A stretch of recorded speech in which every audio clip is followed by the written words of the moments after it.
जयति जयति सरस्वती वाणी जय शारदे।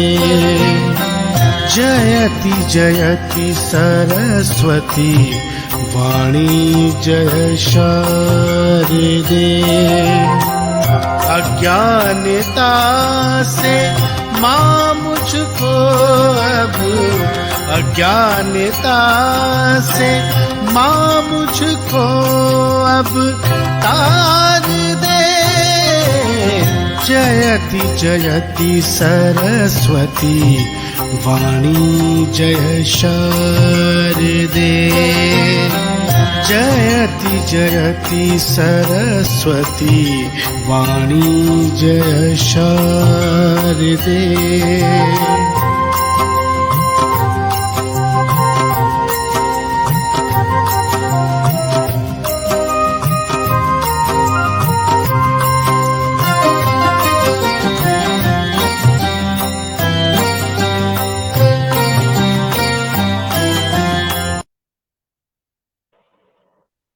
नमस्कार नमस्कार मित्रों, हमारे सभी दर्शकों को जो पटल के उस पार हैं, गणेश प्रसाद जी गौतम हैं, आपका बहुत बहुत धन्यवाद। गणेश प्रसाद जी, आप हमारे कार्यक्रम में पधारे, आपका बहुत बहुत आभार, बहुत बहुत स्वागत है। और भी दो लोग हैं लेकिन वो मुझे दिख नहीं रहे हैं, खाली संख्या नजर आ रही है। तो मैं सभी का स्वागत करता हूं और सभी का आभार व्यक्त करता हूं। तो मित्रों, आज हमारे साथ में हैं देश के जाने माने साहित्यकार और गीतकार आदरणीय ओंकार जी त्रिपाठी। आपका जन्म स्थान अयोध्या है, वही अयोध्या जहां भगवान राम का भी जन्म स्थान है। दोनों का जन्म स्थान एक ही है, वो राम है, ये ओंकार हैं। दोनों साहित्य से जुड़े हुए हैं, आध्यात्म से जुड़े हुए हैं। हमारे साथ में ऋषि श्रीवास्तव निदा जी जुड़ी हैं। आपका बहुत बहुत स्वागत है निदा जी, बहुत बहुत आभार है आपका। तो आपका जन्म स्थान तो अयोध्या है, लेकिन आपकी कर्म भूमि जो है वो दिल्ली है, और शिक्षा आपने दिल्ली में भी पाई है और मेरठ में भी आपने शिक्षा प्राप्त की है। लेकिन अभी इस वक्त जो समय है वो आप दिल्ली में ही शाहदरा में रह करके साहित्य की सेवा कर रहे हैं और हमें अनुग्रहित कर रहे हैं। हमारे जितने भी साहित्यकार हैं उन सबको अनुग्रहित कर रहे हैं। विजय तिवारी जी किसलय भी हमारे साथ जुड़े हैं। आपका बहुत बहुत स्वागत है विजय जी, बहुत बहुत आभार आपका। तो आपकी बारे में बताना चाहता हूं कि आपने, पहली बात तो ये कि हमारा सौभाग्य है कि आप हमारे पटल पर आज इतने सशक्त हस्ताक्षर पधारे हैं।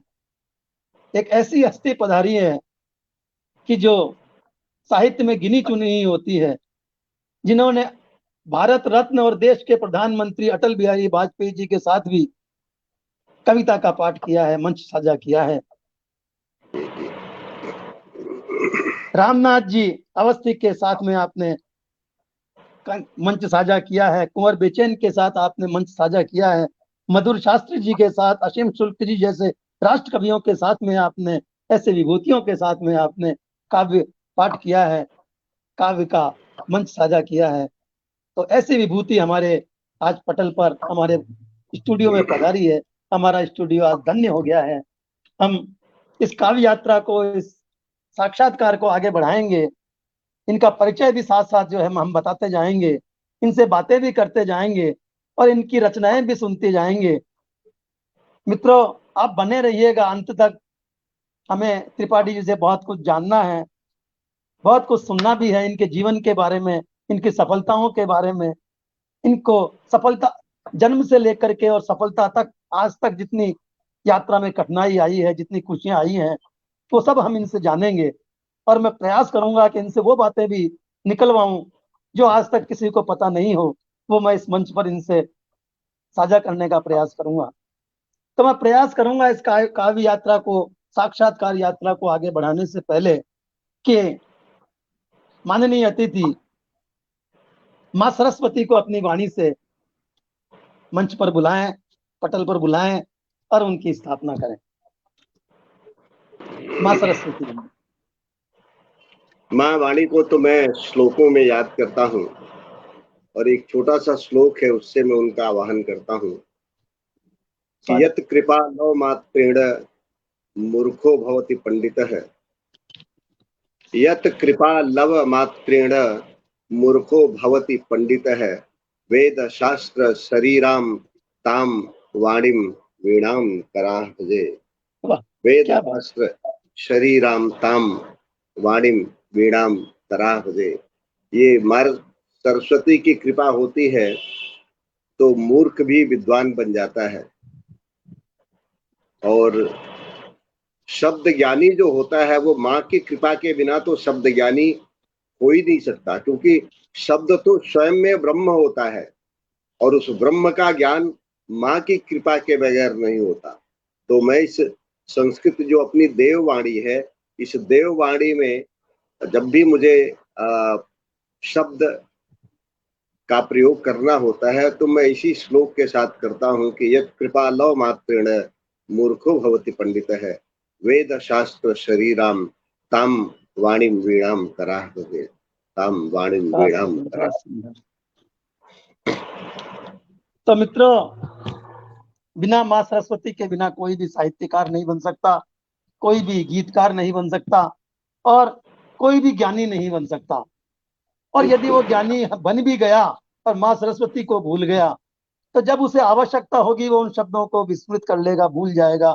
माँ वाणी की कृपा के बिना उसे वो शब्द याद ही नहीं रहेंगे। नहीं इसलिए रहेगा। हम साहित्यकारों को चाहिए कि प्रातःकाल उठते ही माँ वीणा को नमस्कार करें, उनकी आराधना करें और हमेशा उनको अपने हृदय में विराजित रखें।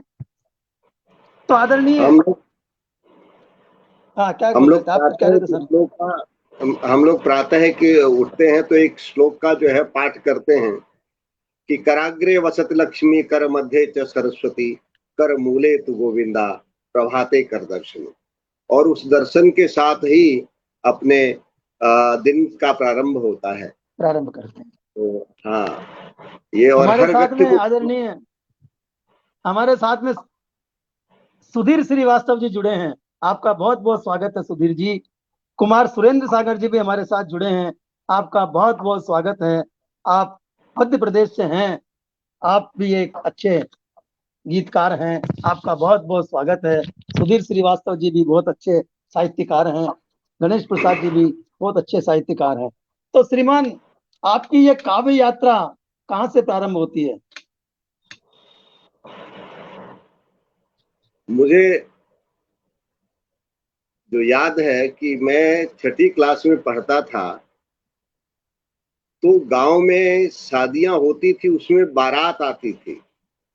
उस समय बारात, शाम को बारात आती थी, अगले दिन जनवासा होता था, पूरे दिन बारात रुकती थी और तीसरे दिन विदा होती थी। तो दूसरे दिन दोपहर के बाद एक महफिल जमती थी जिसमें वर पक्ष के लोग भी और कन्या पक्ष के पूरा गांव लगभग उसमें शामिल होता था। और वो एक बड़ा विशिष्ट कार्यक्रम होता था आपसी परिचय का। तो मेरे चाचा का लड़का वो हास्य की कविता करता था, रमई काका की कविताएं पढ़ता था, पर मुझे लिखने का शौक था। तो मैं उस शादी विवाह में लड़के का नाम, लड़की का नाम, लड़की लड़के के पिता का नाम लेकर के और मैं कविता लिखता था और मैं उस महफिल में सुनाता था। तो यहाँ से मेरी काव्य यात्रा शुरू होती है। जब मैं छठी क्लास में था तब से मैंने कविता का लेखन शुरू कर दिया था। और एक व्यक्ति ने मुझसे पूछा था कि जब मैं 7वीं में पढ़ रहा था तो एक व्यक्ति ने मुझसे पूछा, बाराती था, कि क्या आपने जयशंकर प्रसाद को पढ़ा है? तो मैंने कहा वो कौन है, मुझे नहीं मालूम। मैंने जयशंकर प्रसाद को नहीं पढ़ा था। तो उन्होंने पूछा पर्सनिफिकेशन मालूम है आपको? मैंने कहा मुझे नहीं मालूम है पर्सनिफिकेशन क्या होता है। तो उन्होंने कहा कि तुम्हारी कविताओं में पर्सनिफिकेशन है। वो एक पंक्ति थी, मुझे याद है कि प्रकृति लेकर झुरमुट का ओट दी टिपट खोल रही रुक रुक, प्यार की गलियां साज रही, यार की बाहों में झुक झुक। तो ये पंक्तियां माँ वाणी ने मुझे 7th क्लास में, जब मैं था 7वीं में पढ़ रहा था, तो ये कल्पना, ऐसे शब्द शक्तियां वो माँ की कृपा से बचपन से मेरे अंदर विद्यमान थी, और उस व्यक्ति ने एहसास कराया कि तुम्हारी ये पंक्तियां कामायनी का आभास देती हैं, और उसने बड़ा आशीर्वाद दिया मुझे। मुझे लगता है उस समय उसने मुझे 10 या 20 रुपए भी दिए थे। उस समय 10-20 रुपए की बड़ी महत्ता थी। बहुत बड़ी बात। बड़ी प्रशंसा की, मतलब बड़ा प्यार लोगों का मिलता था जब मैं कविता लिख करके सुनाता था। तो वहां से मेरी काव्य यात्रा प्रारंभ होती है। फिर कॉलेज के दिनों में दोस्तों के ऊपर कविता लिखना, और इस तरह से धीरे धीरे कविता के चले गए, बस मंजते चले गए, लोगों का प्यार मिलता गया और मैं लिखता गया। बहुत सुंदर, बहुत सुंदर।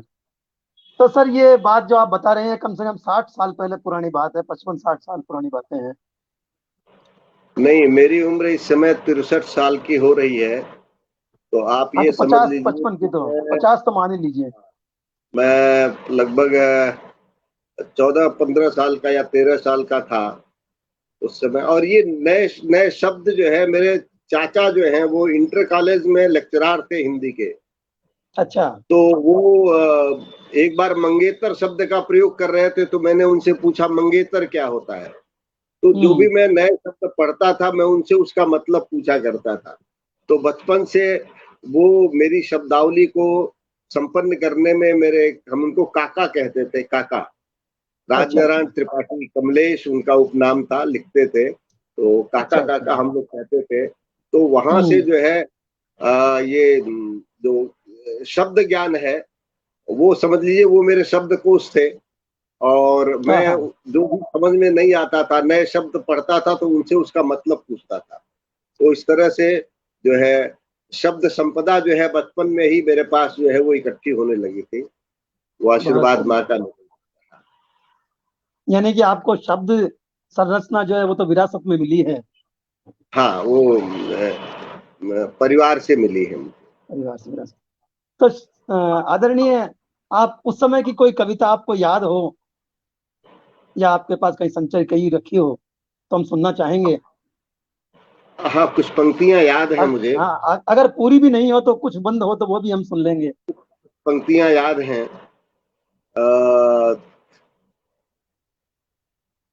शराब के ऊपर मैंने लिखी थी, बोतल शराब की इंग्लिश की लाया हूं, क्यों में धक्कम धक्का करके पाया हूं।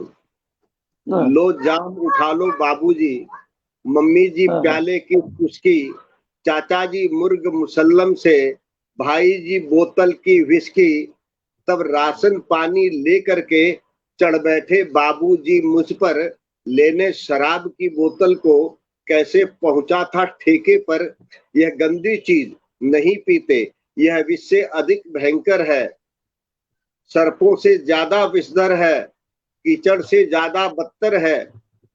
मैं बोला अपने भारत के कर्णधार, जिसके लिए ये पंक्तियां लिखी गई, कि मैं बोला अपने भारत के कर्णधार नेता मस्ती में जीते हैं, दिन भर में 2-2 4-4 बोतल शराब की पीते हैं। माना कि पीनी ठीक नहीं, पीनी बर्बादी करनी है, फिर ना पीना भी देशभक्त नेताओं की तौहीनी है, क्योंकि वो कहेंगे कि ये देश के लोग हमारे बताए हुए रास्ते पर नहीं चलते।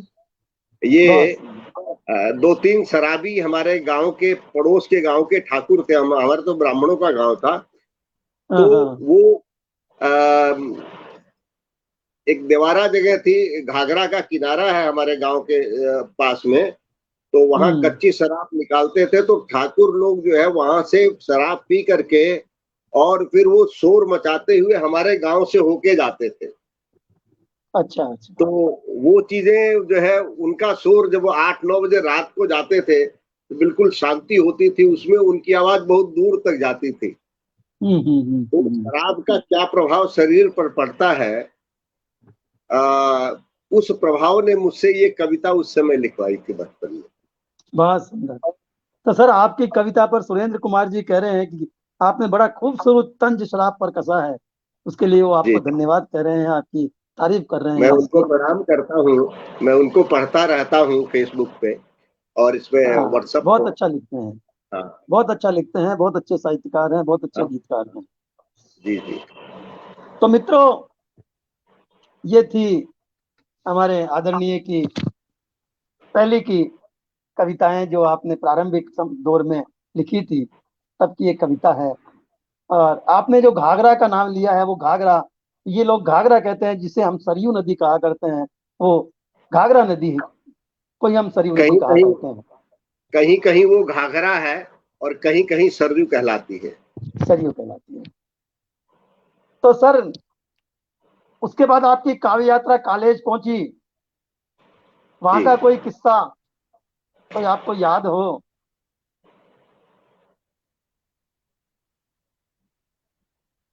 उस समय तो बस मित्रों पर कविताएं लिखते थे। उस समय तो शौक से लिखते थे। आगे जो हम्म। है रचनाकार बनेंगे, कहीं स्थापित होंगे, कहीं साहित्य में स्थान बनेगा, ये सब बातें तो सोचा भी नहीं करते थे। सोचा भी नहीं करते वो थे। पांता सुखाया जो है और मस्ती के लिए लिखी और पढ़ी और वो फेंक दी। ऐसे होता था, अच्छा अच्छा, कॉपी पे लिख ली और वो कॉपी के साथ ही वो खत्म हो गई।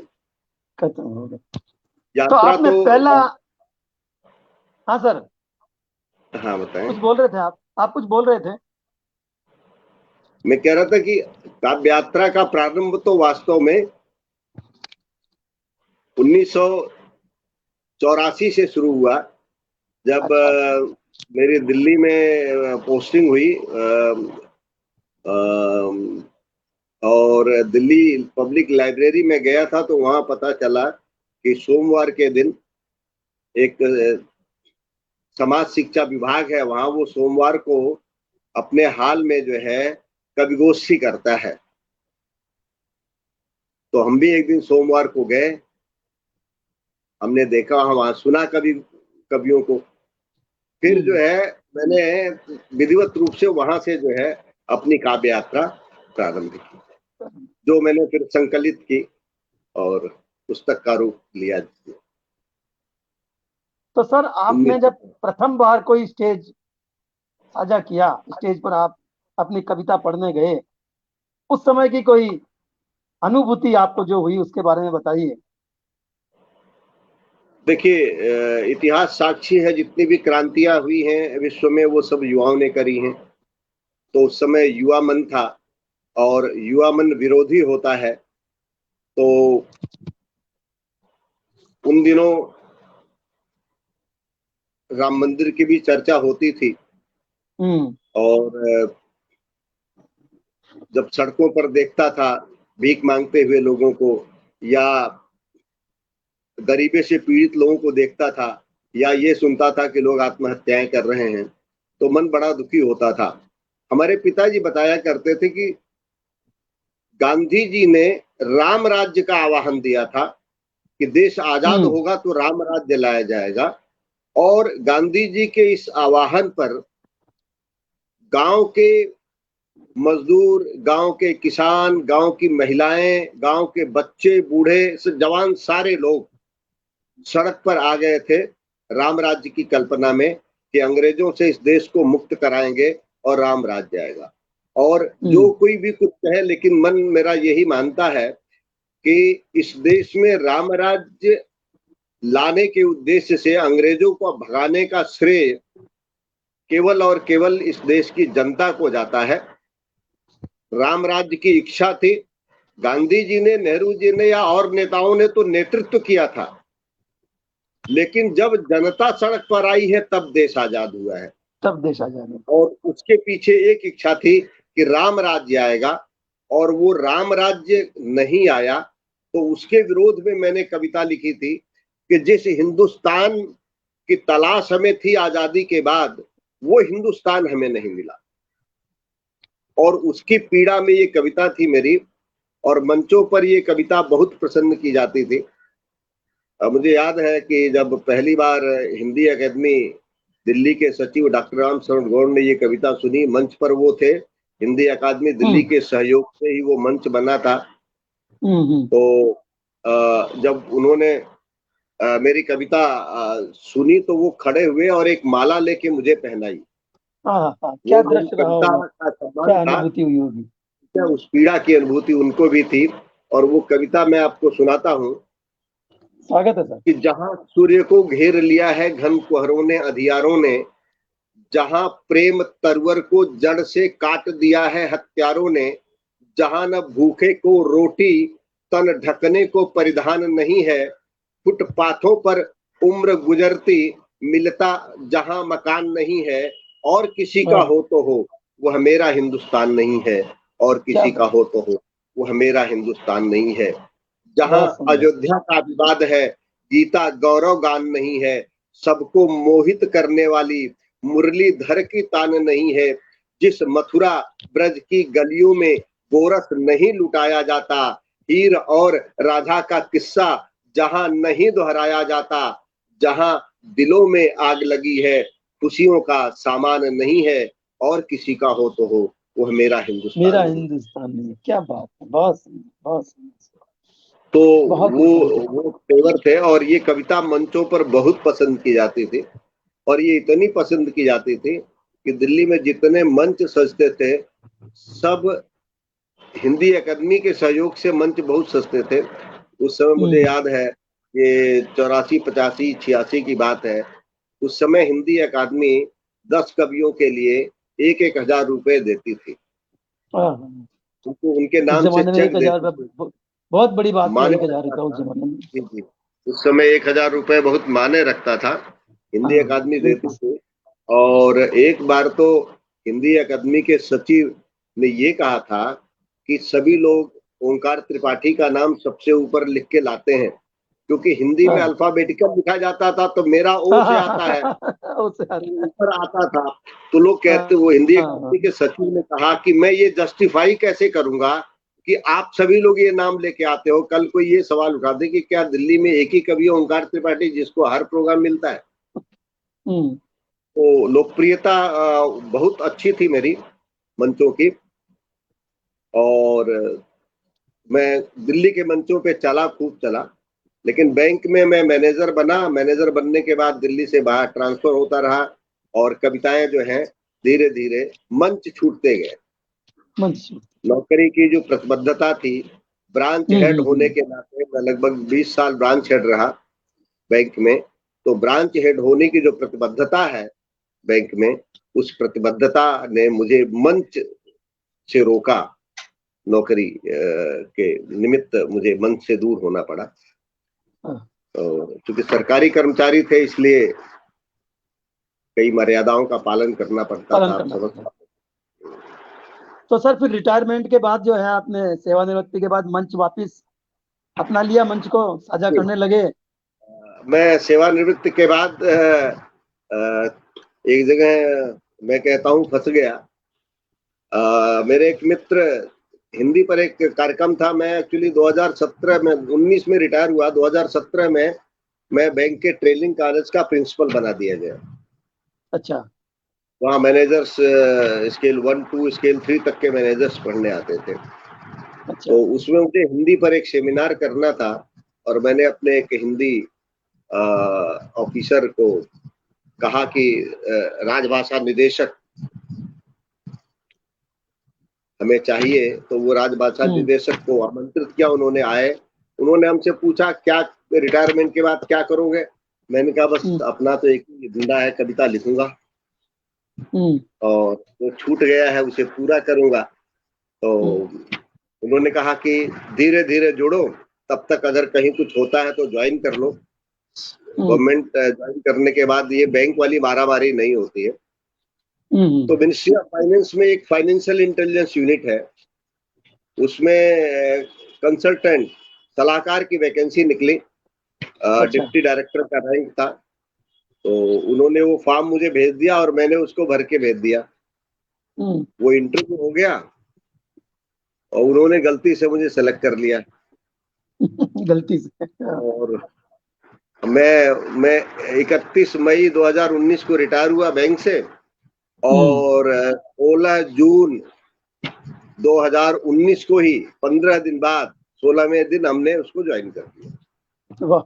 लेकिन वहां मुझे अपना हिंदी के प्रति जो अपना भाव था उसे साकार रूप देने का अवसर मिला। उन्होंने मेरे टैलेंट को पहचाना।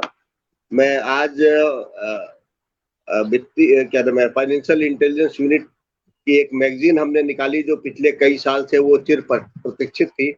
कोई उनको योग्य व्यक्ति नहीं मिल रहा था कि वो मैगजीन निकाल सके। तो मेरे जाने के बाद जब उन्होंने मेरा प्रोफाइल देखा तो उन्होंने मुझे जोड़ा और उन्होंने इच्छा जाहिर की कि आप एक मैगजीन निकालिए, बड़ी चिर प्रतीक्षित है, हम निकाल नहीं पा रहे हैं। तो मैंने पहली मैगजीन निकाली और दूसरी निकलने की तैयारी में है और डायरेक्टर साहब ने अप्रूव किया कि त्रिपाठी जी, ओंकार त्रिपाठी के संपादन में ये मैगजीन निकलेगी। तो मैं उस मैगजीन का संपादक हूँ और उसका नाम है मंजरी।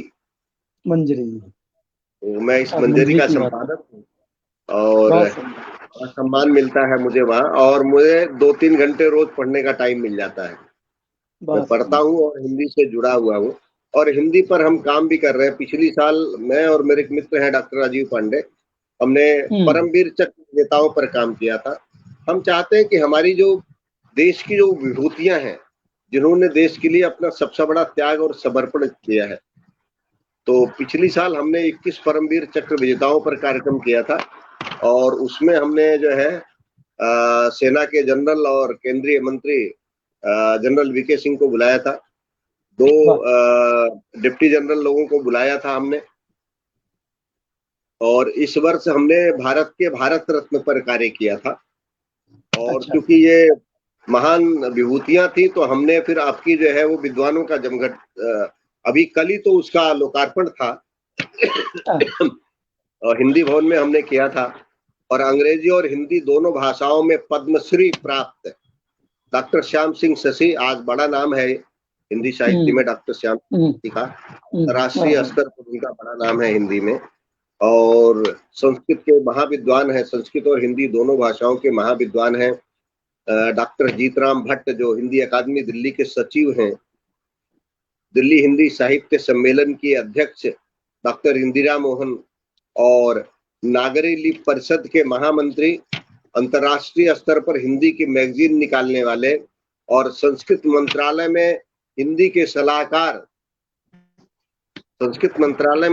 सलाहकार डॉक्टर हरि सिंह पाल और सुदर्शन न्यूज के जो प्रधान संपादक हैं सुरेश चौहान के। कल विद्वानों की ये टीम हमने इकट्ठा की थी और लगभग 200 से 250 साहित्यकार हिंदुस्तान के कोने कोने से आए थे, 1-2 लोग बाहर से भी आए थे और एक महिला तो बस्तर से आई थी। क्योंकि आतंकवादी क्षेत्र है, उसके बाद भी मुझे इस कार्यक्रम में शामिल होना था। मेरी कविता इसमें थी, मेरी कविता पुस्तक के रूप में छपी हुई है, तो मैं इसमें शामिल हूँ। आसाम से महिलाएं आई थी, बंगलौर से आई थी, मतलब आप ये समझिए कि 19-20 राज्यों से महिलाएं और पुरुष आए हुए थे। कई लोग तो शब्दों में पूरा संपूर्ण भारत आपके पास आया हुआ था। हाँ, कल जो है संपूर्ण भारत का जमघट था। हाँ। तो सर हम बातें करते रहेंगे, आपसे जानकारी लेते रहेंगे। तो सर आप ओज के अलावा आप श्रृंगार भी लिखते हैं, तो हमारे दर्शकों को आपके मुखारबिंद से, आपकी वाणी से, आपके शब्दों से एक श्रृंगार की रचना सुन ली जाए तो कैसा रहेगा। हमारे साथ डॉक्टर मनमोहन सिंह जी कुशवाहा जुड़े हैं। मनमोहन सिंह जी, आपका बहुत बहुत स्वागत, बहुत बहुत आपका आभार, बहुत बहुत अभिनंदन। देखिए, मेरे गीतों में प्रेम तो है, लेकिन प्रेम के साथ साथ जीवन की जो आपाधापी है, जीवन की जो पीड़ा है, जीवन का जो संघर्ष है, वो भी मेरे गीतों में आपको मिलेगा। प्रेम के बिना तो जीवन की कल्पना नहीं की जा सकती। बिल्कुल सही। राम ने स्वयं कहा है, ईश्वर के बाद महान वस्तु यदि कोई समझी जाती है तो निसंदेह प्रेम की ही गिनती करने में आती है। प्रेम तो शाश्वत है, प्रेम के बिना जीवन नहीं है। वो अलग बात है कि कुछ लोगों ने प्रेम को बाजारू बना दिया है, लेकिन प्रेम वास्तव में बहुत पावन चित्त है और पवित्र चीज है। मैं प्रेम पर एक गीत आपको सुनाता हूँ। स्वागत है। और इस गीत से कुछ यादें जुड़ी हुई हैं। हाँ, मैं बताता हूँ कि मैं और विज्ञान व्रत की गजलों के बड़े बादशाह हैं। छोटी बहर की गजलें लिखते हैं।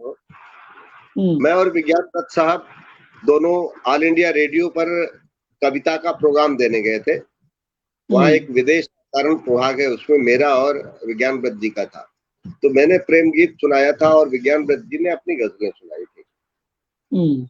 तो हम वहां से बाहर निकले तो दद्दा, रमानाथ अवस्थी को दद्दा लोग कहते थे, हम भी दद्दा कहते थे। तो दद्दा जो है वो दिखाई दे गए, तो हम लोगों ने दद्दा को प्रणाम किया और दद्दा को विज्ञान व्रत ने बताया कि दद्दा ये त्रिपाठी है और प्रेम गीत बहुत सुंदर लिखता है। तो दद्दा ने हमसे कहा कि अरे प्रेम भी किया है या गीत लिखता है खाली। मैं छोटा था, मेरी उम्र रही होगी कोई 27-28 साल की। मैं शर्मा गया। उन्होंने कहा जा प्रेम कर, प्रेम में डूब और उसके बाद प्रेम गीत लिख। और फिर थोड़े दिनों बाद उनकी दोबारा मुलाकात होती है मंडी हाउस में। एक प्रोग्राम था, डॉक्टर इंदिरा मोहन की पुस्तक का लोकार्पण था। मैं उसमें जो है वो संचालक था मंच का, और अटल बिहारी वाजपेयी जी उसके मुख्य अतिथि थे और रामानाथ अवस्थी जी काव्य पाठ के लिए आए हुए थे। तो जब वो जाने लगे तो मैंने कहा दद्दा याद कीजिए ऑल इंडिया रेडियो, आपने मुझसे ऐसे ऐसे कहा था, मैंने प्रेम किया, मैंने गीत लिखा और वो गीत मैं आपको सुनाना चाहता हूँ। उठ के जा रहे थे, रुक गए, लौट आए, बैठ गए और फिर मैंने जो गीत सुनाया उनको, जो लिखा था वो सुनाता हूँ। देखिए, प्यार में समर्पण बड़ी चीज होती है और समर्पण से लोगों को संतुष्ट होना चाहिए। लेकिन समर्पण में अगर कोई संतुष्ट नहीं होता, प्यार समर्पण मांगता है।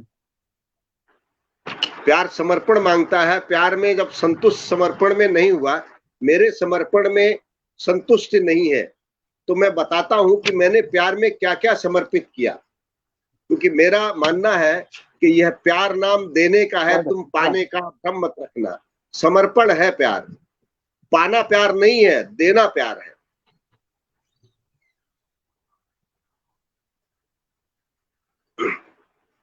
मैंने क्या क्या समर्पण किया, बड़े योग्य लोग जुड़े हुए हैं और मैं उनकी उपस्थिति को प्रणाम करता हुआ ये गीत पढ़ना चाहता हूं कि मेरा समर्पण क्या क्या है इसमें। देखें कि एक फूल ही नहीं दे दिया मधुबन का मधुमास तुम्हें, एक चंद्रमा नहीं दे दिया पूरा ही आकाश तुम्हें, फिर भी तुमको रही शिकायत, बोलो क्या उपचार करूं। एक फूल ही नहीं दे दिया मधुबन का मधुमास तुम्हें, एक चंद्रमा नहीं दे दिया पूरा ही आकाश तुम्हें, फिर भी तुमको रही शिकायत। दीप शिखा पर जलने वाले कहते हैं सारे परवाने, मैंने नहीं त्रिपाठी जैसे देखे हैं अब तक दीवाने, चिर संचित अपने मानस का दे डारा कर्पूर सलोना, मैंने किया समर्पित तुमको हंसकर भावों का मृग छोना, टुकड़े टुकड़े नहीं दे दिया पूरा ही उल्लास तुम्हें, टुकड़े टुकड़े नहीं दे दिया पूरा ही उल्लास तुम्हें, सांसों का सौरभ दे डाला दिया सकल विश्वास तुम्हें, फिर भी तुमको रही शिकायत, बोलो क्या उपचार करूं। एक फूल ही नहीं दे दिया मधुबन का मधुमास तुम्हें, एक चंद्रमा नहीं दे दिया पूरा ही आकाश तुम्हें, फिर भी तुमको रही शिकायत।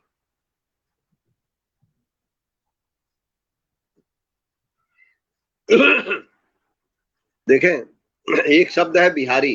बिहार का मतलब जो दिल में बिहार करता है। कम ही लोग निवेदन सुनते जग में गंध पुजारी का, पर क्या तुमको परिचय दूं, पर क्या तुमको भी परिचय दूं मैं निज हृदय विहारी का। अरे माटी के दीपक में जितना नेह मिला था दे डाला, ये माटी का तन है मित्रों। माटी के दीपक में जितना नेह मिला था दे डाला, दिया तुम्हें मधुपात्र न केवल दे दी पूरी मधुशाला, बिना हिचक ही दे डाली है मैंने हर अभिलाष तुम्हें, रोम रोम से निहसित मैंने दे दी हर निःश्वास तुम्हें, फिर भी तुमको रही शिकायत, बोलो क्या उपचार करूं। फूल ही नहीं दे दिया मधुबन का मधुमास तुम्हें, एक चंद्रमा नहीं दे दिया पूरा ही आकाश तुम्हें, फिर भी तुमको रही शिकायत। और देखा समर्पण की पराकाष्ठा जीवन में ऐसे छंद मैंने बहुत कम लिखे हैं जो आपको समर्पित है, हाँ, और साहित्यकार के पास इससे अधिक शायद नहीं होता कुछ देने के लिए, कि जीवन का साम्राज्य दे दिया मुझ पर रहा न कुछ बाकी। जीवन का साम्राज्य दे दिया साम्राज्य दे मुझ दिया। पर रहा न कुछ बाकी, तुम्हें सौंप दी सारी दौलत, गीत गजल और कविता की। बहुत सुंदर, बहुत जीवन का साम्राज्य दे दिया मुझ पर रहा न कुछ बाकी, तुम्हें सौंप दी सारी दौलत, गीत गजल और कविता की, और जितने सपन मिले नयनों को तुमको सारे दे डाले, तम की नजर चुरा कर मैंने भेजे तुमको उजियाले। और समर्पण की पराकाष्ठा देखें कि उपमा रूपक यमक दे दिए, उपमा रूपक यमक दे दिए, दिए सभी अनुप्रास तुम्हें, वृंदावन के दुर्लभ मैंने दे डाले मधुरास तुम्हें, फिर भी तुमको रही शिकायत। बोलो क्या उपचार करूं, एक फूल ही नहीं दे दिया मधुबन का मधुमास तुम्हें, एक चंद्रमा नहीं दे दिया पूरा ही आकाश तुम्हें, फिर भी तुमको रही शिकायत। और अंतिम छंद में देखें समर्पण की और ऊंचाई पराकाष्ठा, कि मैं तुम में रच गया कि जैसे मेहंदी रचती हाथों में। इससे बड़ा समर्पण शायद नहीं हो सकता। मैं रुनझुन पायल की बनकर साथ तुम्हारे रहता हूं, मैं रुनझुन पायल की बनकर मैं तुम में रच गया कि जैसे मेहंदी रचती हाथों में, मैं तुम में रच गया कि जैसे मेहंदी रचती हाथों में, जैसे मौसम बस जाता है तरुवर के नौ पातों में। और मैं रुनझुन समर्पण की पराकाष्ठा, कि मैं रुनझुन पायल की बनकर साथ तुम्हारे रहता हूं, जो कुछ तुम मुझसे कहती हो वही गीत में कहता हूं, तुमको चिंतन किया समर्पित, तुमको चिंतन किया समर्पित, और मधुर एहसास तुम्हें, अर्थ अनूठे सौंपे तुमको, दिया शब्द विन्यास तुम्हें, फिर भी तुमको रही शिकायत। बोलो क्या उपचार करूं, एक फूल ही नहीं दे दिया मधुबन का मधुमास तुम्हें, एक चंद्रमा नहीं दे दिया पूरा ही आकाश, फिर भी तुमको रही शिकायत। बोलो क्या। तो समर्पण प्यार में ये समर्पण था मेरा, और गीतों के प्रति भी मेरा यही समर्पण रहता है, अपने गीतों के प्रति भी यही रहता है। तो आदरणीय हमारे साथ में उत्तराखंड से कन्यालाल जी शर्मा जुड़े हैं। आप भी बैंक अधिकारी रह चुके हैं और आप भी जो है श्रृंगार के दूसरा पहलू जो विरह है, उस विरह के जो है बहुत अच्छे जो है लेखक हैं, बहुत अच्छे गीतकार हैं। मैंने इनके कई गीत सुने हैं, और जिस तरह से मैं आपके शब्दों का लोहा मानता हूँ, इसी प्रकार मैं इनके भी गीतों में जो इन्होंने शब्द डाले हैं उनका मैं लोहा मानता हूँ। आपके पास तो खैर शब्दों का भंडार जो है वो विरासत में मिला है। हम आज कायल हो गए आपके शब्दों का, और माँ सरस्वती की कृपा का, कि माँ सरस्वती वाकई में माँ सरस्वती ने आपको दिल खोल करके जो है कृपा बरसाई है आप पर। बस माँ की कृपा तो है। मित्रों, आप सुन रहे थे हमारे आदरणीय ओंकार जी को, कि इन्होंने ओज तो लिखा ही है, साथ में श्रृंगार भी, प्यार भी, प्रेम भी लिखा है। और उसके शब्द जो है वाकई में ऐसे शब्द हैं जो दिल को छूने वाले शब्द हैं, आत्मा तक पहुंचने वाले शब्द हैं।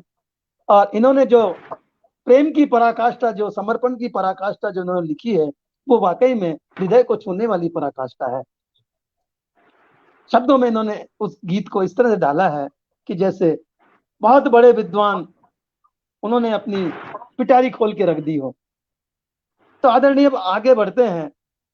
जब आप जब रेडियो पर गए तो इसके लिए कोई रास्ता ऐसा है जो हमारे और जो साथी हैं उनको बता सकें कि ये रास्ता ऐसा है, इससे आप भी जो है रेडियो तक पहुंच सकते हैं, आकाशवाणी तक पहुंच सकते हैं?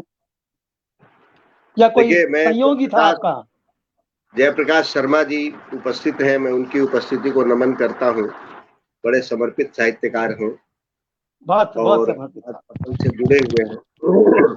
कल आपको इस कार्यक्रम में आना था, हमारे कार्यक्रम में, और लेकिन क्या होता है, कहते हैं कई मजबूरियां होती हैं, किसी मजबूरी बस वो आ नहीं पाए, और हमारे कार्यक्रम को 10 न्यूज का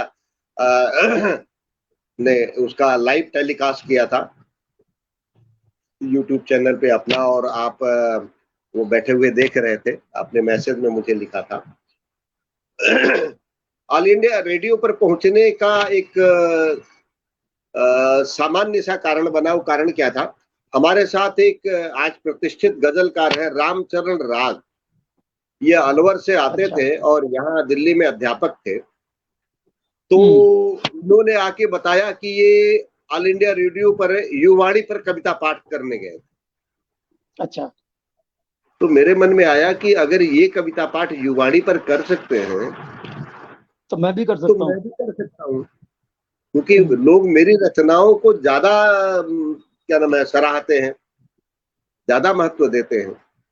तो एक दिन मैं वहां गया, तो वहां तो पहले एंट्री नहीं देते, पहले तो कंफर्मेशन लेते हैं। तो हमने कहा कि मैं कवि हूँ और ऐसे ऐसे युवाणी पर जो वहाँ की पैक्स है, प्रोग्राम एग्जीक्यूटिव, उनसे मिलना है मुझे।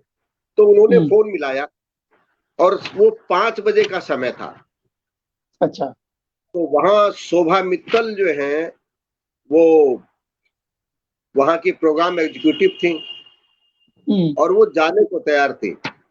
तो जैसे घंटी बजी तो उन्होंने कहा देखें किसका फोन है, और रिसीव कर लिया। तो रिसेप्शन से बताया गया कि कोई ओंकार त्रिपाठी हैं जो कवि हैं और वो अपनी कविताएं लेके आए हैं, आपसे मिलना चाहते हैं, उनका भेज दो। और इस तरह से मैं ऑल इंडिया रेडियो में घुस गया। मैं गया तो मैंने देखा कि वो अपने जो है ऑफिस के गेट के बाहर थैला लटकाए खड़ी है। उन्होंने पूछा ओंकार त्रिपाठी, मैंने कहा हाँ नमस्कार। बोले क्या लाए हो? मैंने कहा कविताएं हैं, मैं कवि हूँ। बोला कविता लाए हो? हाँ मैडम। बोला आप मुझे दे दो, मैं जा रही हूँ, मैं देख के बताऊंगी आपको। तो मैंने उनको कविता तो अपनी दे दी, लेकिन मैं निराश लौट आया। मैंने कहा कोई दाल नहीं गलने वाली है। हाँ, उसने देखा तक नहीं, वो क्या बुलाएगा। लेकिन तीसरे दिन उनका फोन आ गया कि आप इस डेट को रिकॉर्डिंग के लिए आ जाइए और अपना एड्रेस बताइए, आपको जो है लेटर भेजना है। और मैं रिकॉर्डिंग के लिए गया। कविताएं देखते हैं कि कोई ऐसी कविता नहीं होनी चाहिए जो देशद्रोही हो ऑल इंडिया रेडियो पर। तो वहां उन्होंने मौका दिया और 2 मौका देने के बाद उनको मेरे ऊपर इतना विश्वास हो गया कि वो मुझे प्रोग्राम बता देती थी कि ये तारीख है और ये अवसर है और इस पर आप जो है 5 कवियों की टीम लेके आ जाइए। कई बार कहती थी इस कवि को ले लेना, एक ये वाला कवि ले लेना, इसका ये फोन नंबर है मैं दे देती हूँ, बाकी 4 अपने साथ ले आना दूसरे। तो इतना विश्वास था। और इस तरह से मैं कम से कम युवाणी पर लगभग 4 साल पढ़ा। उसके बाद फिर मैं जब मेन पर चला गया तो उन्होंने कहा कि जब अब आप मेन पे चले गए हो, अब आप युवाणी पे नहीं पढ़ोगे, ठीक है?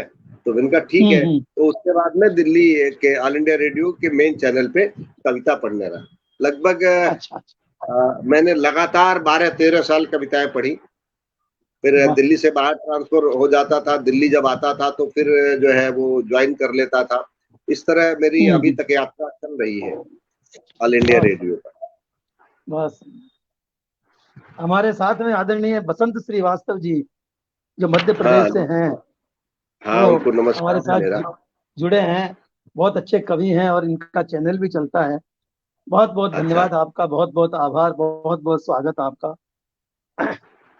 तो आदरणीय फिर आपको वहां से मेहनताना भी मिलता होगा? हाँ, निश्चित रूप से प्रति एपिसोड अच्छा पारिश्रमिक दे, ऑल इंडिया रेडियो अच्छा पारिश्रमिक देता रहा है। क्योंकि हाँ, क्योंकि वो लोग तो सरकारी महकमा है तो आज भी सरकारी पत्रिका में जब तो सर कोई अब मैं आता कविता हूँ छपती आपके, है, हाँ सरकारी पत्रिकाओं में जब भी कोई कविता छपती है तो आज भी उसके लिए मानदेय निर्धारित है। कविता के लिए कम है अच्छा अच्छा। और गद्य लेखन के लिए ज्यादा है, लेकिन मानदेय है। कविता के प्रति सम्मान है सरकार के देश में आज। चलो बहुत बढ़िया सर। तो सर अब मैं आता हूँ आपके मंच कार्यक्रमों की तरफ। आपने बताया है कि आप प्रधानमंत्री भारत रत्न अटल बिहारी जी के साथ भी काव्य पाठ कर चुके हैं। इसके जी बारे जी। में कुछ बताइए, कब कब ये हुआ और आपकी क्या उस वक्त अनुभूति रही जब आप उनके साथ वो स्टेज पर थे और आप कविता पाठ कर रहे थे। आप कैसे वहां तक पहुंचे और आपकी क्या अनुभूति रही और क्या उनकी तरफ से आपको दाद मिली।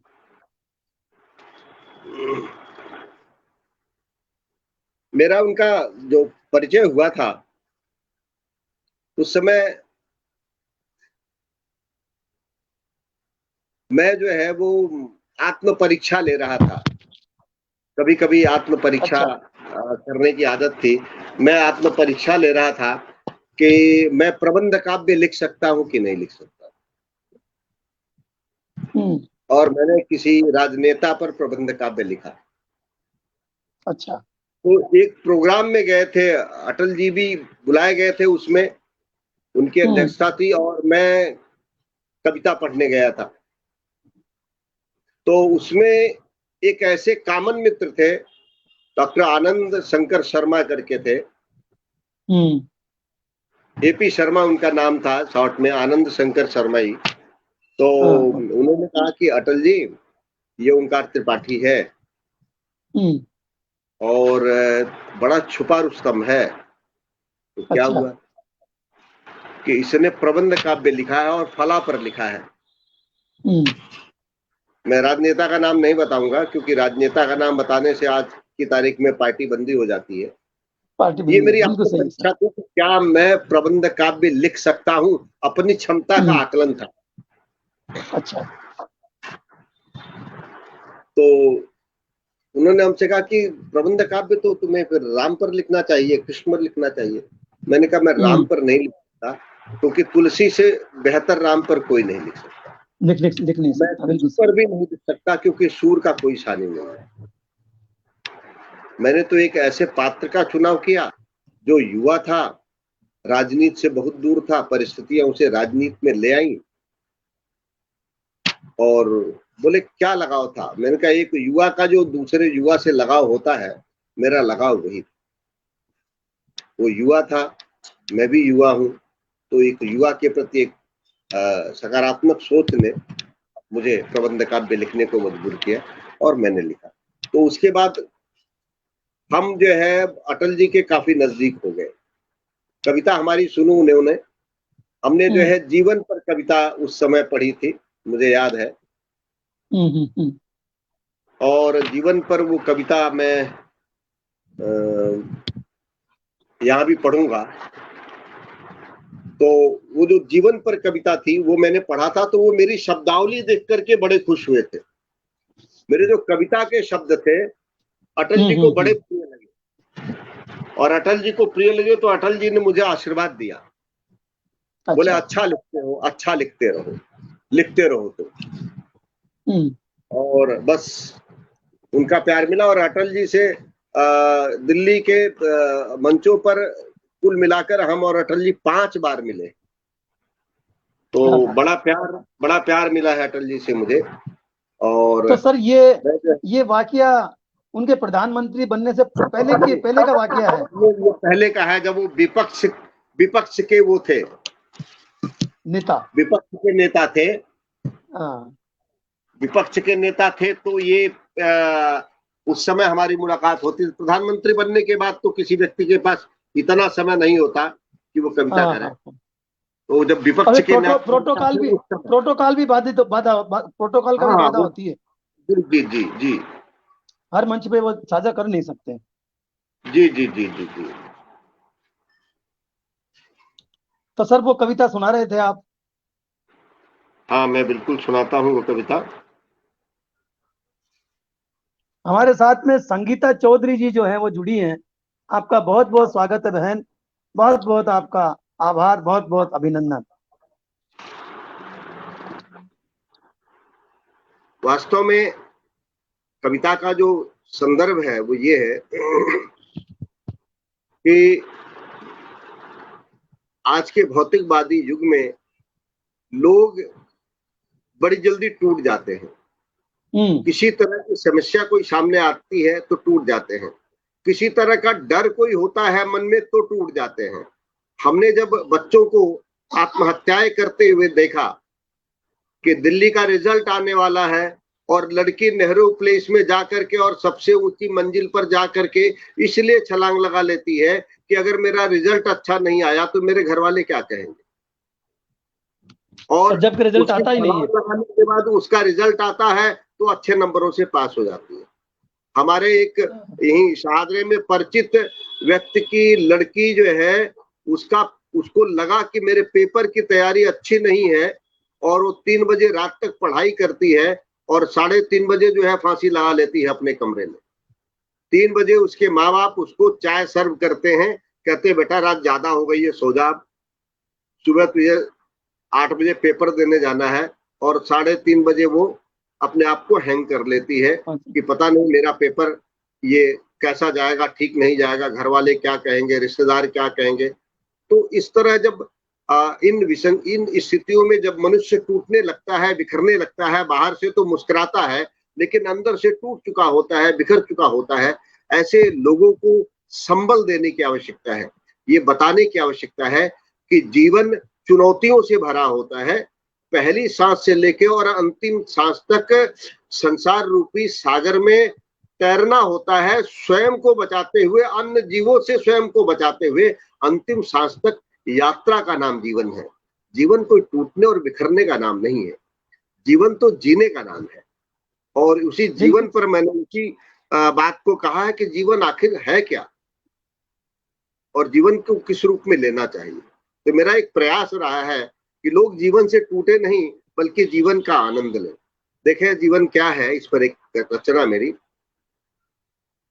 जलधि में डूबने का नाम जीवन है, जलधि में डूबने का नाम जीवन है, जलधि के ज्वार भाटे मत गिना कर तू, जलधि में डूबने का नाम जीवन है। जीवन कैसा होना चाहिए कि तेरे जीवन में जल जैसी रवानी हो, तेरी तृष्णा में चातक की जवानी हो, सुने संसार होकर मग्न कुछ ऐसी कहानी हो, किसी की वेदना लगकर नयन के बीच पानी हो। मनुज है तो मनुज के वास्ते कर त्याग तप हंसकर, बड़िक बन लाभ घाटे मत गिना कर तू, जलद के द्वार भाटे मत गिना कर तू, जलद में डूबने का नाम जीवन है, जलद के ज्वार भाटे मत गिना कर तू। और ये छंद मुझे बहुत अच्छा लगा, शायद आपको अच्छा लगे, कि जीवन ऐसा होना चाहिए। पराजय शब्द अपने शब्द कोशों से हटा दे तू, निराशा के सकल अस्तित्व को जड़ से मिटा दे तू, शिवम के वास्ते तू नेत्र अपना तीसरा खोले, तो झुक जाए गगन पग में तेरी जयकार जग बोले। हवाएं हवाएं दीप की दुश्मन हमेशा से रही जग में, तुझे हर हाल जलना है, पवन के तेज चाटे मत गिना कर तू, जलद के ज्वार भाटे मत गिना कर तू, जलद में डूबने का नाम जीवन है, जलद के ज्वार भाटे गिना कर तू। और जीवन का एक लक्ष्य होता है, वो लक्ष्य क्या है कि निगाहें लक्ष्य से अपनी न पल भर भी हटाना तू, निगाहें लक्ष्य से अपनी न पल भर भी हटाना तू, डगर में मोहवश कर्तव्य निज मत भूल जाना तू, अंधेरों में, संसद की तरफ इशारा है कि डगर में मोहवश कर्तव्य निज मत भूल जाना तू, अंधेरों ने कहीं पर रोशनी जाकर छुपाई है, तभी तो है कलम बेचैन व्याकुल रोशनाई है, चमन की जब सुरक्षा का लिया है भार कंधों पर, चमन की ओर बढ़ता चल, डगर के फूल कांटे मत गिना कर तू, जलद के ज्वार भाटे मत गिना कर तू, जलद में डूबने का नाम जीवन है।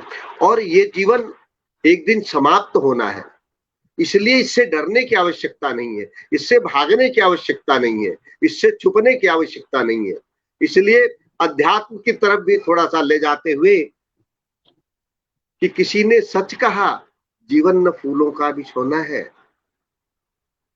किसी ने सच कहा, जीवन न फूलों का बिछौना है, मरण त्योहार का उपक्रम नहीं है, ब्याह गहन गौना है। किसी ने सच कहा, जीवन न फूलों का बिछौना है, मरण त्योहार का उपक्रम नहीं, यह ब्याह गौना है। अरे यहाँ सूरजमुखी बनना तो सूरज संग जलो अविरल, यहाँ सूरजमुखी बनना तो सूरज संग जलो अविरल। तुझे जाना अकेला छोड़कर संसार की हलचल, तुझे मनमीत के गृह द्वार जाना है, तुझे मनमीत के गृह द्वार जाना है। वृथा दिन और रातें मत गिना कर तू, डगर के फूल काटे मत गिना कर तू, पवन के तेज चाटे मत गिना कर तू, जलद के द्वार बाटे मत गिना कर तू। क्योंकि जलद में डूबने का नाम जीवन है, जलद में डूबने का नाम जीवन है, जलद के द्वार भाटे ना कर तू, जलद के द्वार भाटे। बहुत सुंदर, बहुत सुंदर, बहुत सुंदर। जितनी तारीफ की जाए उतनी कम है। क्या उपमाएं है और क्या उदाहरण है। सूर्यमुखी बनना है तो सूर्य की तरह जला कर तू। सूर्यमुखी का फूल जो है वो जिधर सूर्य होता है उधर ही अपना मुख कर लेता है, पर वाकई में वो दिन भर सूर्य के साथ जलता है, तब जाकर के वो सूर्यमुखी बनता है।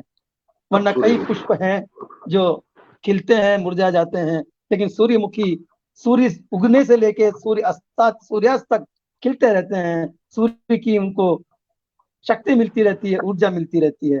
वो आपने बहुत अच्छी उपमा और बहुत अच्छा उदाहरण दिया है, दिल को छू गया हमारे तो आपके वो ये उदाहरण। तो आदरणीय, अब हम आते हैं आपकी रचनाओं की प्रकाशित पुस्तकों की ओर। आपकी एक पुस्तक है कल्पतरु, उसके बारे में कुछ बताएंगे? कल्पतरु मेरी धरा का एक प्रबंध काव्य है। हाँ। और ये प्रबंध काव्य मैंने सबसे पहले लिखा था राजीव गांधी की जब हत्या हुई थी, तो मुझे राजीव गांधी बहुत प्रिय थे। एक प्रधानमंत्री का बेटा होते हुए भी वो व्यक्ति नौकरी करता था, अपने नौकरी पर अपने नियत समय से पहुंचता था, और कभी अपने जीवन काल में अपनी नौकरी में उसने इस बात का एहसास नहीं कराया अपने अधिकारियों को कि मैं देश की सबसे ताकतवर प्रधानमंत्री इंदिरा का बेटा हूं।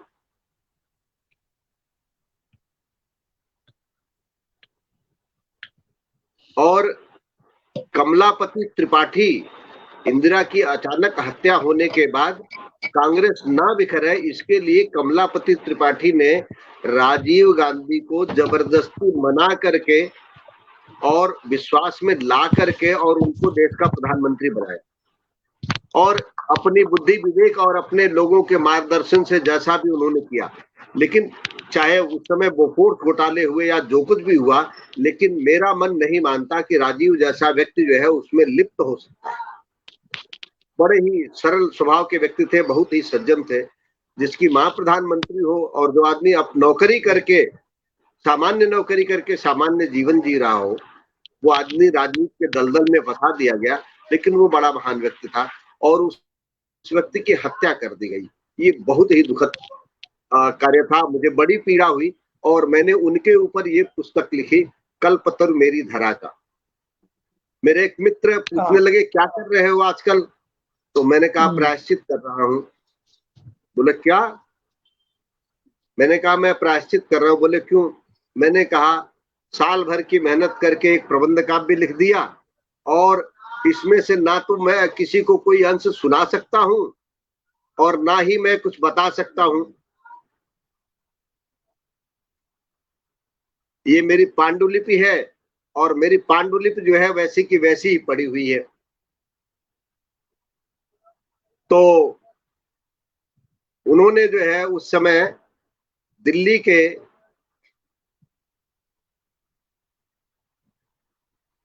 उन्होंने दिल्ली के अध्यक्ष थे, दिल्ली एडमिनिस्ट्रेशन था और उसके अध्यक्ष थे पुरुषोत्तम गोयल। तो उन्होंने पुरुषोत्तम गोयल उनके मित्र थे, उन्होंने कहा रुको।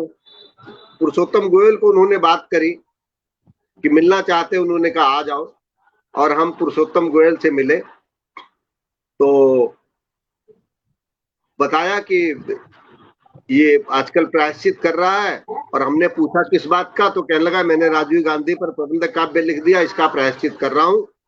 तो उन्होंने दो चार पंक्तियां सुनाओ। मैंने दो चार पंक्तियां सुनाई, तो उन्होंने कहा तुम्हारी कविता से तो दिनकर की याद आती है, तुम्हारी कविता की जो शब्दावली है उसमें दिनकर की खुशबू आती है। उन्होंने इमीडिएट हिंदी अकादमी के सचिव को बुलाया, बोले ये किताब है और ये छापनी है, इस बच्चे की है। हिंदी अकादमी के सचिव ने कहा पांडुलिपि, मैंने कहा कि मेरे पास नहीं है। तो उन्होंने मेरे घर से पांडुलिपि मंगाई, उसको छपवाया, और उसके बाद उन्होंने उसका जो है प्रकाशन के साथ साथ उन्होंने उसका लोकार्पण भी करवाया। और उस समय उस पुस्तक का लोकार्पण किया था बसंत साठे जी ने। वाह। उन्होंने पुरुषोत्तम गोयल से पूछा कि वो लेखक कौन है, तो जब उन्होंने मेरी तरफ इशारा किया, बोले ये लड़का, इसने ये किताब लिखी है। अरे कहने लगे ये इसको दुबला पतला है मत देखो, बड़ा टैलेंटेड लड़का। तो उस समय हिंदी अंग्रेजी, दिल्ली से जितने अखबार छपते थे हिंदी अंग्रेजी उर्दू के, सारे अखबारों में इसकी चर्चा थी, रेडियो पे चर्चा थी, टीवी पे चर्चा थी। मेरे कई इंटरव्यू हुए रेडियो पर, टीवी पर, पत्र पत्रिकाओं में। उस समय बहुत छपा इस किताब को लेकर के। बहुत सुंदर, बहुत सुंदर। सर हमारे साथ जयप्रकाश जी मुंशीराम शर्मा हमारे साथ जुड़े हैं, बहुत अच्छे लेखक हैं, बहुत अच्छे साहित्यकार हैं। आपका बहुत बहुत स्वागत करता हूं मैं। और हमारे साथ बहन अर्चना गोयल जी भी जुड़ी हैं, आपका भी अर्चना जी बहुत बहुत स्वागत है, बहुत बहुत आपका अभिनंदन है। तो आदरणीय, ये तो बात हुई काव्य तरु मेरी धरा की। अब आते हैं हम ताजमहल के हर पत्थर पर गीत संग्रह पर। इसका कोई गीत भी हमें सुनाएं, और इसके बारे में कोई अगर चर्चा हो, कोई किस्सा हो इस तरह का, तो हमें वो भी बताएं, क्योंकि समय भी हो गया है। ताजमहल, यद्यप ताजमहल के बारे में कहते हैं कि भले न हर कोई बनवाए यहाँ ताजमहल, किंतु हर दिल में एक मुमताज रहा करती है। प्यार तो सब करते हो और हर किसी के दिल में एक मुमताज होती है। क्योंकि ये प्यार का प्रतीक है ताजमहल, इसलिए हमने इस पुस्तक का नाम रखा ताजमहल के हर पत्थर पर, क्योंकि ताजमहल का हर पत्थर प्रेम का प्रतीक है, प्रेम की निशानी है। और जाहिर है इस नाम से ये लक्षित होता है कि इसमें जो है प्रेम गीत हैं लिखे हुए।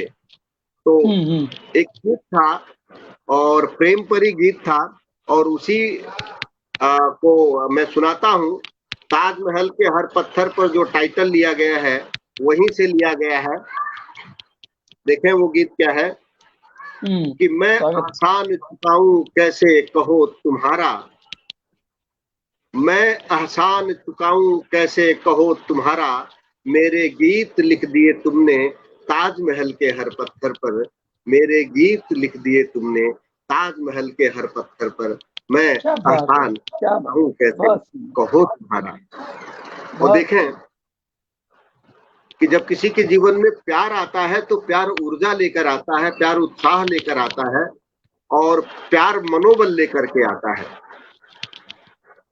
वर्षों से निष्प्राण पड़ा था, वर्षों से निष्प्राण पड़ा था, अस्मारक फिर मुखर उठा, देख उनीदे नयन तुम्हारे निष्प्रभ दिनकर प्रखर हो उठा। शब्द चयन देखें कि वर्षों से निष्प्राण पड़ा था, अस्मारक फिर मुखर हो उठा, और देख उनीदे नयन तुम्हारे निष्प्रभ दिनकर प्रखर हो उठा, और मैं एहसान चुकाऊं कैसे कहो तुम्हारा, मेरे स्वर विहगों को तुमने बिठा दिया ऊंचे अंबर पर, मेरे गीत लिख दिए तुमने ताजमहल के हर पत्थर पर, मैं एहसान चुकाऊं कैसे कहो तुम्हारा, मेरे गीत लिख दिए तुमने। और देखें अगला पद कि दावा नल शीतल सरिता पर, जब जीवन में प्यार मिलता है तो सब कुछ अच्छा अच्छा होने लगता है। कि दावा नल शीतल सरिता बन, लहराई मन अवनी तल पर, और तुमने नंदन बना दिया है सूने वन प्रांतर को छूकर, और मैं एहसान चुकाऊं कैसे कहो तुम्हारा, मैं एहसान चुकाऊं कैसे कहो तुम्हारा। तुमने यश गाथा लिख दी है मेरी हर सरिता सरवर पर, मेरे गीत लिख दिए तुमने ताजमहल के हर पत्थर पर। और प्रेम में समर्पण है, देखें कि मैंने मांगा नेह, मैंने मांगा नेह सुधा के तुमने अमृत घट ढुलकाए, मैंने मांगा नेह सुधा के तुमने अमृत घट ढुलकाए, और मेरी इन सूरी आंखों ने स्वप्न उर्वशी दृग के पाए। मैंने थोड़ा सा मांगा था, मैंने मांगा नेह सुधा के तुमने अमृत घट ढुलकाए, और मेरी इन सूनी आंखों ने स्वप्न उर्वशी दृग के पाए, मैं एहसान चुकाऊं कैसे कहो तुम्हारा। मेरे शब्द अर्थ गरिमा ले जा बैठे कैलाश शिखर पर, मेरे गीत लिख दिए तुमने ताजमहल के हर पत्थर पर। और देखिए इस प्रेम में अभिभूत होकर के अंतिम छंद देखे, मन के भाव। मैं अंतिम छंद में अपने मन को थोड़ा खोल के रखता हूं। मैं क्या चाहता हूं कि जब मैं जन्मूं अगले युग में, जब मैं जन्मूं अगले युग में बनूं तुम्हारी चरण महावर। क्या इच्छा है प्रेम के प्रति कि जब मैं जन्मूं अगले युग में बनूं तुम्हारी चरण महावर, छाह बनूं इस हेम देह की साथ रहूं प्रतिपल निशिवासर, मैं एहसान चुकाऊं कैसे कहो तुम्हारा। एक दीप ने लिख डाला अध्याय पुराने हर दिनकर पर, मेरे गीत लिख दिए तुमने ताजमहल के हर पत्थर पर, मेरे गीत लिख दिए तुमने ताजमहल के हर पत्थर पर, मेरे गीत लिख दिए तुमने ताजमहल के। बहुत सुंदर, बहुत सुंदर, बहुत सुंदर। आपने तो दिल जीत लिया सर। आपके शब्दों की, आपकी जो शब्दावली है, शब्दों का चयन है, वो वाकई में बहुत ही अद्भुत है। आपकी इन कविताओं का, इन रचनाओं का डॉक्टर मोहन सिंह जी कुशवाहा भी बड़े हृदय से जो है आपको धन्यवाद कह रहे हैं, अद्भुत शब्द चयन कह रहे हैं। अरे डॉक्टर साहब खुद बहुत विद्वान व्यक्ति हैं, मैं उनकी विद्वता को प्रणाम करता हूं। बिल्कुल साहब, बहुत बहुत विद्वान है। आप भी इस चैनल पर आ चुके हैं, आपका भी साक्षात्कार हो चुका है, इसलिए हमें इनके गुणों का पता है। गणेश प्रसाद जी भी एक बार नहीं 100 बार आपके शब्दों को अद्भुत अद्भुत कह करके सराह रहे हैं। संगीता चतुर्वेदी जी ये भी आपकी शब्दों की बहुत जो है तारीफ कर रही हैं। जयप्रकाश जी, मुंशीरिम शर्मा जो है वो भी आपको बहुत कह रहे हैं कि शब्द अद्वितीय अद्भुत चेष्टा से आपने जो है शब्द लिखे हैं। आपका बहुत बहुत स्वागत है सर। तो मित्रों, ये सभी लोग स्वयं विद्वान व्यक्ति हैं और ये इनका स्नेह है हमारे प्रति। मैं इनकी विद्वता को, और सब हमारे बहुत सारे सब अग्रज लोग हैं, उनको मैं प्रणाम करता हूं स्वयं। तो मित्रों, ये थे हमारे साथ में आज ओंकार त्रिपाठी जी, जो कि देश के जाने माने साहित्यकार हैं, गीतकार हैं। आपने बड़े बड़े मंचों पर बड़े बड़े महारथियों के साथ में जो है काव्य साझा किया है, मंच साझा किया है। और ये हमारा सौभाग्य है कि आज हमारे मंच पर पधारे थे और हमें जो है इन्होंने अपने शब्दों से हमें भी जो है अनुग्रहित किया है, हमारे मंच को, हमारे स्टूडियो को अनुग्रहित किया है। आपका बहुत बहुत धन्यवाद। दिल तो करता है कि हम आपको सुने जाएं, आपसे बातें करते जाएं, लेकिन समय की अपनी मर्यादा होती है। समय के अनुसार हमारा 10 मिनट अधिक हो गया है, लेकिन अब क्या करें, मजबूरी है। भारी हृदय से हम आपको अब विदा कर रहे हैं और आशा करते हैं कि फिर हम आपसे मुलाकात करेंगे, कहीं मिलेंगे इस मंच पे या किसी अन्य मंच पे, फिर आपकी वाणी से मधुर गीत सुनेंगे और आपकी बात सुनेंगे। डॉक्टर साहब, आपने मुझे अवसर दिया इस पटल पर आने के लिए, एक बार पुनः मैं आपका धन्यवाद करता हूं। ये आपने मुझे दूसरा अवसर दिया है और मैं आपकी विद्वता को प्रणाम करता हूं, आपकी साधना को प्रणाम करता हूं, आपके इस लगन और समर्पण को प्रणाम करता हूं। वो इसलिए प्रणाम करता हूं कि हिंदी के प्रति जो आपने अलग जगह रखी है, जो आपने ये मसाल थामी है और हिंदी के प्रचार प्रसार में जो आप लगे हुए हो, वो प्रणम्य है। वो ये एक तरह का बहुत बड़ा देश प्रेम है क्योंकि जिसको ना अपनी भाषा पर और अपने संस्कार पर, अपने समर्पण पर स्वाभिमान नहीं है, जिसको अपने देश से प्रेम नहीं है, जिसको अपनी मातृभाषा से प्रेम नहीं है, वो कुछ और हो सकता है, लेकिन एक सच्चा, एक अच्छा इंसान नहीं हो सकता। तो हिंदी के लिए, अपनी मातृभाषा के लिए आपने जो अलख जगाई है, क्योंकि हिंदी मात्र एक भाषा नहीं, हिंदी हमारे जीवन का संस्कार है। हिंदी हमारे जीवन में संस्कृति है। हिंदी हमारे अंदर संस्कारों का निर्माण करता है। हिंदी गंगा के पावन जल की तरह हमारे विचारों को निर्मल करती है। हिंदी शस्त्र ही नहीं है, शास्त्र भी है। दिनकर की जब हुंकार होती थी तो देश पूरा जाग जाता था। कवियों ने हुंकार भरी तो जनमानस जो है सड़क पर आ गया अंग्रेजों के खिलाफ, और अंग्रेजों ने देखा कि अब तो हिंदुस्तान का जनमानस हमारे खिलाफ है, तो वो चुपचाप हिंदुस्तान छोड़ के चले गए। तो हिंदी में वो शक्ति है, और आप हिंदी के लिए साधनारत हो, इसलिए आपका व्यक्तित्व प्रणम्य है, आपका ये कार्य प्रणम्य है।